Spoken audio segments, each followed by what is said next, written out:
By the end of the summer in 1787, the Constitutional Convention is finally going to be completed, but the Constitution still has to be approved by the states. And so there's another question the convention has to answer.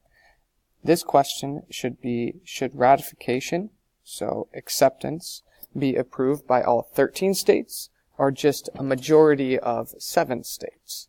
What they essentially decided is the framers decided that ratification or the acceptance of the Constitution would require 9 states, so that would be 2/3 majority. The second question the Constitutional Convention had to answer was who should ratify or pass the Constitution. Is this going to be the people or the state legislatures? Some people argued that the approval by state legislatures would be faster and easier. Others are going to say that the people are the fountain of all power and therefore they should decide, since the Constitution was a government for the people. Delegates finally agreed that people needed to decide on the Constitution, not the state legislatures.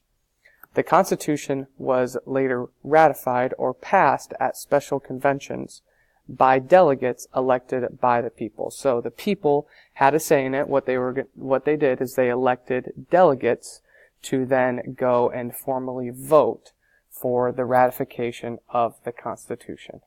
Now, this is not going to be an easy process because many people are going to disagree with the Constitution.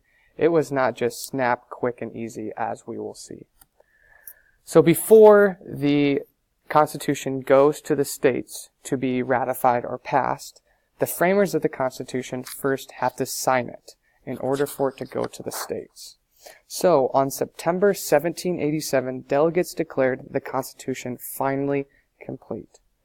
Benjamin Franklin, voiced that he did not approve fully of this Constitution, but he went on to say that no convention could create the perfect plan. Since there's so many minds and so many bodies going into this, so many different opinions, that he said this, he didn't approve of it, but he accepted it. 13 delegates were so upset that they actually left the convention. Maybe you've seen on your roll cards where it says sign the Constitution. You're either going to have a yes or a no, and some even say you get up and walk out of the room because you are so upset. And like I said there, others are actually going to refuse to sign. So this was a very, very touchy subject. Still, even after all these debates, the tensions were extremely high in the convention room. So finally, after the signing of the Constitution by the framers, this is going to go to the states. So newspapers got a hold of the Constitution as soon as they could, and they were printing it nationwide. The whole entire Constitution, so people in different communities could read it for themselves. And the readers found that the Constitution is creating a stronger national government with shared power from the states. So before long, and because of this spread by the newspaper, the entire country is going to be debating this issue. Remember, a lot of Americans at this time were scared of a stronger central power, and they weren't necessarily full in on the Constitution. They were very hesitant. As we will see, it's going to take a lot of convincing to get this ratified and actually put into place.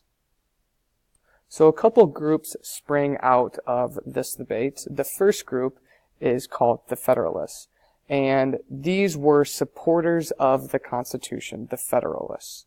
They argued that the Constitution would create a national government that was strong enough to unite the states that were in conflict. That was something that was missing from the Articles of Confederation, and with a stronger central government, there won't be so much conflict between states. That was their main argument.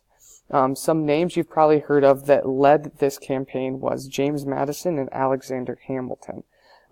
They wanted to show people how the Constitution would help fix the weaknesses that were displayed in the Articles of Confederation. They wrote a series of essays that was published in newspapers nationwide, and these essays were known as the Federalist Papers.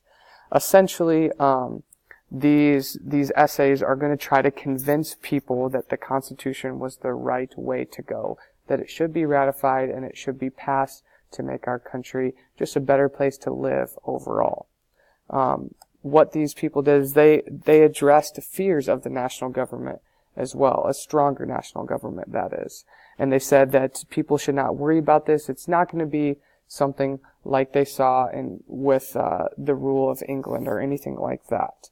They also really strongly pointed out that the power of government is not just going to be one person or one house. It's actually divided into 3 branches, and these branches are going to be able to check and balance each other, so one does not become more powerful than the other. So a second group that sprang out of these debates was called the Anti-Federalists, and these were opponents of the Constitution. They did not agree with the decisions that were made at the convention.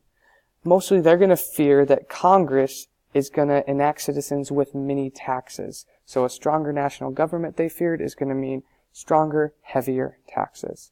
They also claimed that the president, even with the 3 branches, had enough power to rule as a king. They did not want that.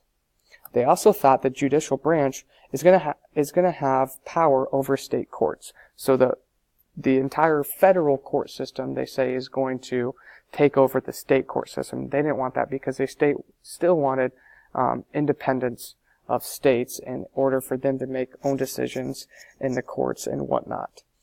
Probably their greatest concern is going to be giving up state power to form a stronger union.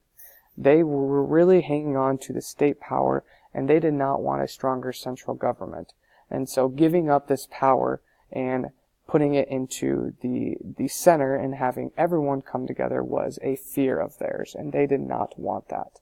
Their biggest complaint was that this Constitution, it listed powers of the government, things that the government could and could not do, but it didn't say anything about the rights of the people. And that was their biggest complaint, is how can you give rights to the government when this document doesn't even contain rights for the people? And so we're going to see this debate play out, and it's going to take a while for the Constitution to get ratified and passed.